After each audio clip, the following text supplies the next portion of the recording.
Some life transitions come at you so fast and so hard, and you're so not ready, even though you tried to be, even though you thought about it.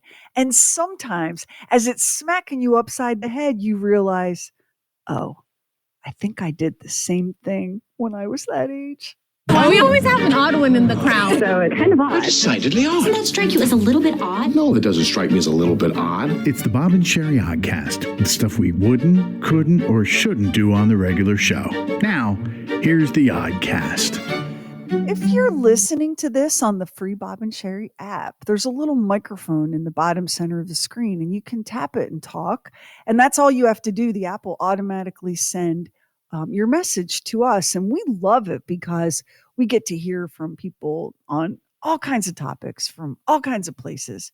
And what inspired today's Oddcast is this message. Hey, my name is Katie, and I was listening to the episode where Sheri's talking about her youngest daughter graduating from college. And I live outside of Charlotte in Belmont, North Carolina, and I sent my oldest baby to UNC Charlotte. And why doesn't anyone talk about how real it is, the mourning process of when you send your kids to college and when they're growing up? Because might as well sent her into the Army. I've been just absolutely so extra. Every time I see her, I cry.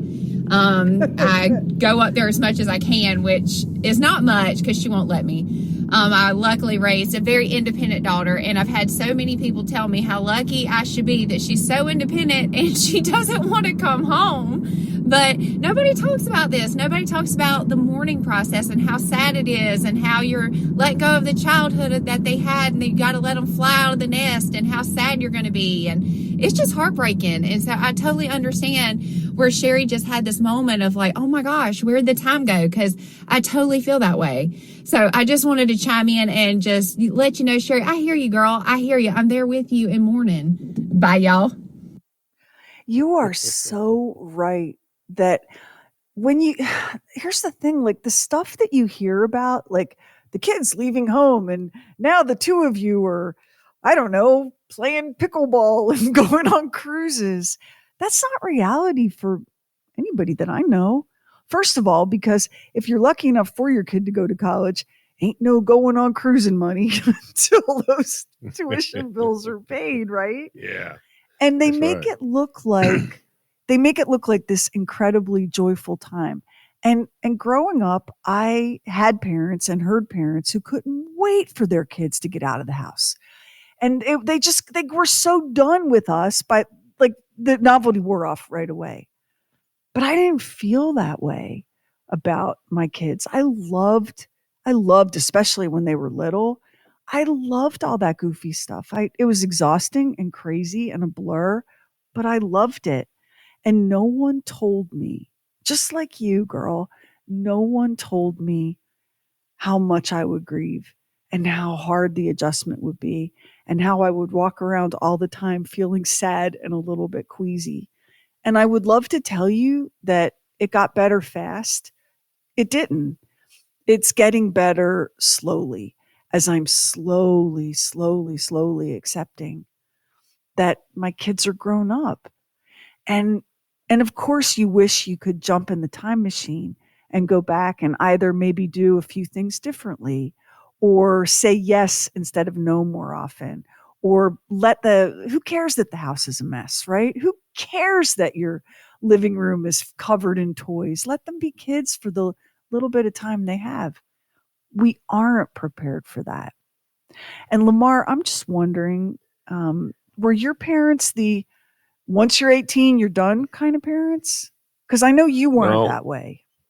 Well, no. They weren't, but at 18, I was getting married. So I was done anyway. I mean, or 19. I guess I was 19. So I was, there was never an idea of getting kicked out, but also on my part, there was never an idea that I would stay. I mean, you know what I'm saying? I mean, I just, I knew it would be time to go. For my kids, college and all that took them out. So everybody went to college, so it was just automatic to leave.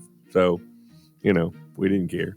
I mean, we didn't, it's not like they could have stayed, but they went to college. So, yeah. that feeling of your house after the last one goes. Oh. It's harder on a mom. Harder on a mom.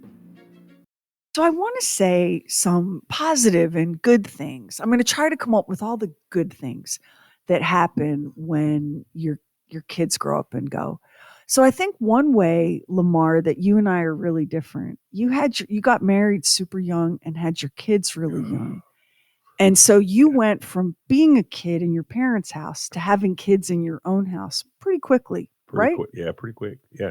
Just a couple of years. And so when your kids got older and needed less and less and less of your time and attention and eventually left home, that was your first taste of adult freedom. Is that fair? Yeah.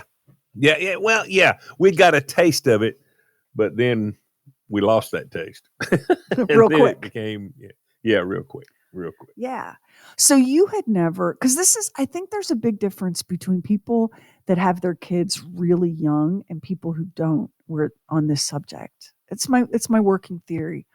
If you never had the pleasures of adult freedom, man, it's intoxicating when it comes. It just is. Yeah. Like, you think about the life that you and Carla lead now. You want to cook dinner? Cook it. You don't feel like cooking it? Don't cook it. You want to go to a movie spontaneously on a Tuesday night? Get in the car, right? You are the boss of you, and you can do whatever you want, within the limits of the time-space continuum and your budget. Yes. But for the most part, do whatever you want. Well, when you have your kids later, which I did, you have all of that front loaded. And so when your kids come along, you've already gotten to do that. You've traveled, you've slept late, you've gone to music festivals, whatever it is, right? You've done that. Yeah. Then your kids come and you have this whole new life. And then your kids leave. And it's great to not have to cook dinner anymore. And it is wonderful to not be getting up at 6:45 on a Saturday morning to drive 2 hours to a dance competition. You betcha. But there's an emptiness and a quietness to the house that you remember, but it's a different quiet now. And it's a different empty now, because there's two kinds of quiet empty. There's the quiet empty of a place that's never been filled. And there's the quiet empty of a place that people have left. It's very different, very different. Yeah. So let's talk about your first taste of really being an adult. You got a job, you got a little bit of disposable income, and you're free. Your kids were probably teenagers when that happened, right? Now, what do you mean they're but teenagers when that happened for me? Yeah, when that happened for you, when you've really got a taste of, you know what? I got a little bit of money. I can make some choices for myself. I'm not changing diapers and driving. Oh yeah. They were the autonomy. When they got a car and they were out doing stuff. Is that the time frame you're talking about? Yeah. That was like your first taste of being a grown ass man, right? Yeah. It's got responsibilities, but now I've got time. It's Friday night. I'm not worried about where the kids have got to be, where anybody's got to go. Now, we can go out and eat dinner. We can go places. We can do stuff. They become a little bit more autonomous in what they could do. But you still had responsibilities until they. And see, here's why I say I think it's different for the husband and for the wife, for the mom and the dad. As a dad, I'm concentrating on making sure each one of these knuckleheads has got their stuff together enough that they're going to be able to have a better life than I'm having, because that's what you always want. Yeah. You want your kid to have a better life. So I want to make sure that they're prepared. With Kaylee, being my daughter, was a little bit different with her. My deal with her was make sure that you have your own identity, your own money. You should never, ever, at any point in time in your life, have to depend on a man providing you room and board, food, transportation. I mean, you can be partners when you get married. You're partners with somebody, but you have to be able to live on your own. You have to be independent. And I really focused on that with her. And that worked out great. And it worked out so great. She toured the world and wound up, she lives in Japan now. I might have overdone it. You might have. I may have made her too independent, but yeah, that was my big deal there. More so with Kaylee than the boys? You were focused on that more so with her? Yes. But now all three of them, every time we went anywhere and we're riding down the road, I'm always talking about a few things. Number one is we all have to act like we got good sense. Okay. We're all in a rowboat. We're all rowing. Okay. If one of us, and it ain't going to be me because I own the rowboat, I own the paddles. Okay. But if one of you three decides to screw up, okay, you screw up and you can no longer row your part. Well, we're going to set you outside the boat and drag you along for a little bit, but you got to get your shit together. I mean, you know what I'm saying? Yeah. Because you're not dragging down the rest of the rowboat. So don't be going off and getting in jail. Don't be going off, drugs, whatever. Be responsible, blah, blah, blah. And I used to always talk about that. The other thing I talked about is whatever you do not get married when you are a kid. Do not get married. Because I always say the reason that at this point in time, they're living in a divorced household is we were young and stupid. And we were too young to be married. We weren't mature enough to be married. And you should not make the same mistake. I preach that forever. And all of them were close to 30 before they got married. I drilled so they that. Listened. I drilled that. Yeah. I drilled that. I drilled that. So for a dad, we've got a mission and we're trying to accomplish this mission. And we know that the day that they go to college is when their life really gets on a path and how it's going to work, and you want them to be prepared. We're so concerned about that I don't think we feel the heartbreak that mom feels. I think mom feels the heartbreak. Because for me, I was so proud that everybody was doing what they were supposed to do.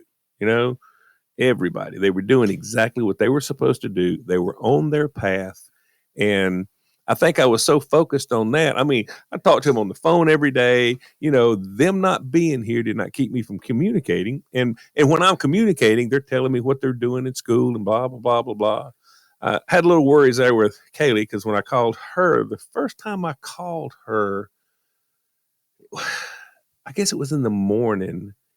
And I said, how's it going? How's it going? She says, good. She said, I just got up. She said, I got to get to class. I said, well, what did you do last night? She said, well, I didn't get in till about 5 this morning. I said, whoa. What do you mean 5 this morning? What are you talking about? Well, we were playing poker and they're doing this whole big poker thing. There's a bunch of them playing poker and whatever. And I'm like, oh my God. And she had arranged all her classes. So her first class was at 11. So she already had this worked out. And so I said, okay, listen, you do what you want to do. But when them grades come in, if they not right, hey, the van that took you down there will come pick you up. I mean, because, I'm not paying for, this. And so I would tell her this all the time. So when she got the first thing in, she was, 4.0, Dean's List, whatever. And I said, what I want you to do? She said, what? I said, exactly whatever you've been doing. Don't stop a thing. I said, don't go to bed no earlier. Don't quit playing poker. I don't care what you do. But she got that whole school experience. But my thought process was, you're doing what you're supposed to be doing. And that was my whole thing. Now, her mom was just like, oh my God, my babies. I'd talk to her, every once in a while. And she's just like, oh, and I miss them. Don't get me wrong. But I'm so thrilled that they made it through that gauntlet of being a teenager, not getting sidetracked, not going crazy, but having a goal and staying with it. I mean, I think that really helps from a father's standpoint, but that's just for me. I don't know about everybody else. That did help for me too, because I was like the first woman in my family to go to college. My pop-up went to, he went to Temple and then I went to Temple. So my pop-up went to college. But I was only the second person in the history of our family to go to college. And so that that was really important to me. That was a goal that I had from a very early age. So of course, we give our kids the things that we needed. I gave my daughters the things that I needed. So much like not just love and attention, but patience and encouragement for their imaginations. And I never, if they wanted to be kooky or weird or strange or whatever, I never discouraged them from pursuing any of their interests or anything. I mothered them the way I needed to be mothered. And my goals for them were the goals I had for myself, college and all of that. And so, of course, when they graduated one by one and got into college, and I started saving when they were infants for college. Like I was hardcore about it. Like I went without all sorts of stuff so that I could send them to college. Yeah. And it was like, as my heart was breaking, I was also like, wow, it really happened. Like this was what I dreamed of. When I held this baby, this was my dream. And now my dream is coming true. So I must blow my nose and stop crying. But the hard part about it was I knew because I have never let go of being a child. Like I know adults who really don't remember what it meant to be a kid or a teenager. And so they can be real assholes with kids and teenagers because they don't remember what it was like to be that impulsive or that daydreamy or that emotional, right? But maybe because of the circumstances that I grew up in, I held on to that. And so I remembered all of that. And I remembered what I was like at their age. I was so caught up in my classes and my dreams and my future that I did not even really think that anybody missed me. I kind of knew academically that like my grandmom who raised me was dying that I was away. But I knew it the way I know that like water is wet and the sun is hot. I knew it, but it didn't land on me the same way. So as I watch my daughters so excited and engaged in their own lives, I know that they don't really, and I don't want them to. Okay, don't get me wrong. They don't go, wow, mom is really struggling. Mom really misses us. Or, mom feels like a husk who has no purpose anymore. They don't think about that, and I don't want them to. But the truth of it is, I do feel all of those things. And the same way that I'm like, I am a useless husk who has lived her purpose and now can die like a cicada. Yeah. I never say that to them. And I'm like, oh my gosh, that is awesome. You go, girl. Yeah. But I feel it. And Kevin does not have any of this and has not had any of this for any of the children. He's a dad. He's like you. He's like, why aren't you happy that they're doing well? Why aren't you? This was what was supposed to happen. They're supposed to grow up. They're supposed to be okay. Like, why are you crying? Stop crying. Can't we have Naked Wednesday? Right? Just like you. Yeah. I mean, I so get it. Maybe it's now when I visited. Now, don't get me wrong. If I would go visit, because Kaylee was down in Carolina, when I'd go visit her, we'd go out for dinner and whatever.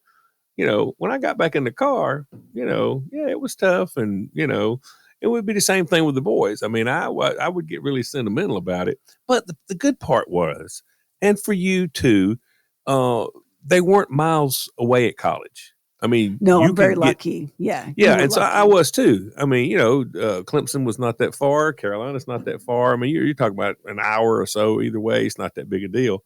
The killer was like when Kaylee went to Japan and Jared went to medical school and stuff like that. Now that was a little different deal. That was, going to the airport. Oh God, I dreaded that. That was terrible. That was terrible. But, my youngest wants to go to graduate school and it won't be nearby. Like now I can get to either of my kids in about an hour and a half, hour and 45 minutes. And it'll soon be 9 hours or a plane ride.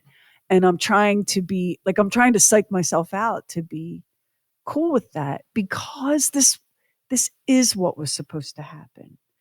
This is the path. Like this is the circle of life. Yes. And it is everything that we wanted for them. Everything. And then some. Like, did your kids not reach all of your dreams for them and then blow them out of the water and keep going? Yeah. Yeah. Oh yeah. Yeah. I mean, yeah. Surely to gosh, one of them's going to take care of my ass. I mean, That's why you had so many, to kind yeah, of. that's right. That's right. When I can't, when the gravy's dripping out the side of my mouth and whatever, hopefully somebody will come do something. But yeah. I couldn't be any more thrilled, and so I concentrate on that more than I do the missing part. And I don't know. I think that's a dad thing more than a mom thing. I think it is. And I will say that every time gets easier. The first time letting them go, I wasn't sure when I moved Olivia into her dorm, we spent the whole day like unpacking and helping her decorate it. It was, we really like went all in. And then I stayed overnight near her college in a hotel because I was too tired to drive home. It was just such a late night. And I told her, I'm going to get on the road first thing in the morning unless you need me. And then I'll come back over if you need my help with anything. And so the next morning, got up, took a shower, and called her and said, hey, I'm about to get on the road. Are you good? And she said, I really want you to come. And you could tell she was emotional, but I think that it would be too hard. And so I'm okay. And I knew that was the right decision. Absolutely right. She made the right decision for both of us.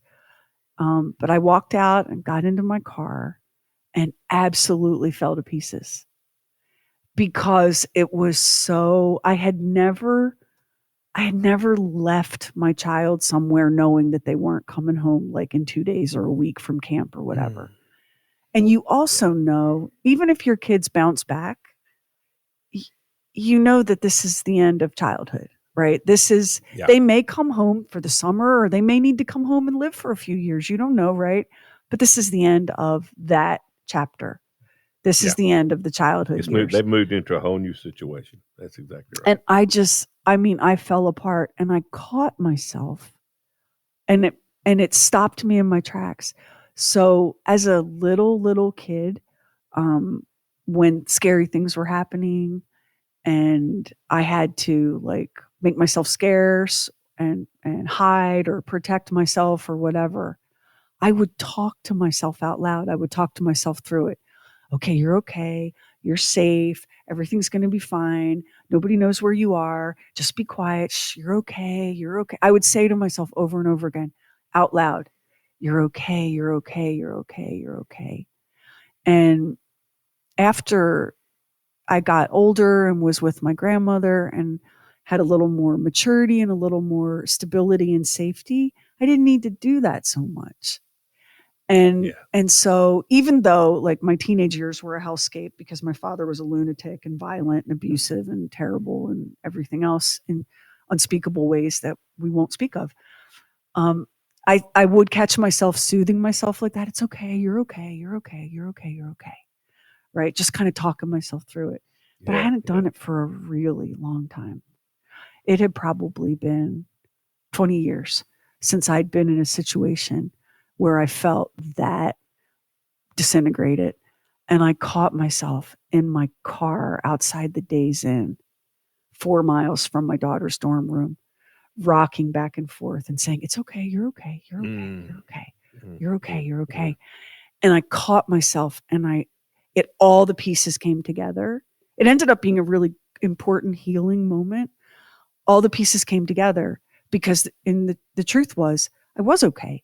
The little girl that was so scared all the time was a badass grown woman who had just sent her first child to college, right?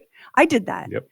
And connecting those two dots is the only thing that helped me get home that day and be functional, was the realization that same shit scared little girl was now the mom of a college student. And so I think about that day in that parking lot a lot because it really brought my life, the two pieces of my life together. And I still will catch myself like, when I have to get in the car and leave one of them behind and they're waving at me and they're so excited. They couldn't wait to show me how they decorated the apartment or whatever. And look, Mom, what I found at the thrift store. And they're so excited. That's all they can feel is excitement. Yeah. And I'm in the car going, you're okay. You're okay. You're okay. You're okay. You're okay. But it is the circle of life, dude, right? Yeah. No, it is. It is. It is. And you got to look at the good. You just got to look at the good. The good is, it's working. It's working. I mean, God, it could be so much different if it wasn't working. I'll tell you what's trippy. So Kevin's children are all older than Olivia and Karamia. And his oldest son has 2 little girls who I talk about on the show, Ada and Ella. And they are the exact same age difference as Olivia and Karamia were. And right now, the oldest is almost 5 and the youngest is almost 3. And they are like putting on princess costumes and we're having dance parties and they want to color and have stickers and jewelry and dolls. It is Olivia and Karamia, the sequel. And I look at those little girls, like the other night we were over there and they were dancing to Let It Go from Frozen. It was so funny.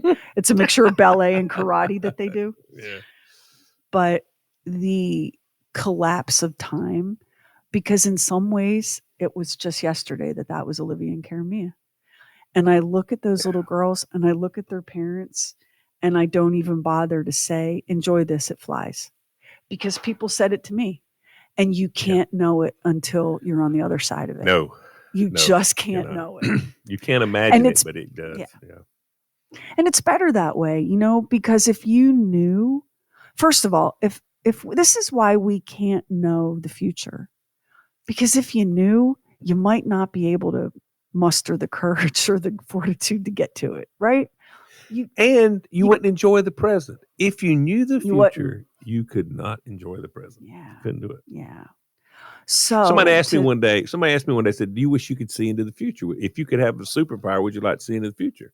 I said, no, gosh, no. I mean, because if it's going to be bad, I don't need to know it. I'll know it soon enough. I don't want to know. I don't want to know. I mean, what you can guess about the future is enough. Yes, that's plenty. That's plenty. Yeah. You don't need the actual knowledge. So I'm not doing it.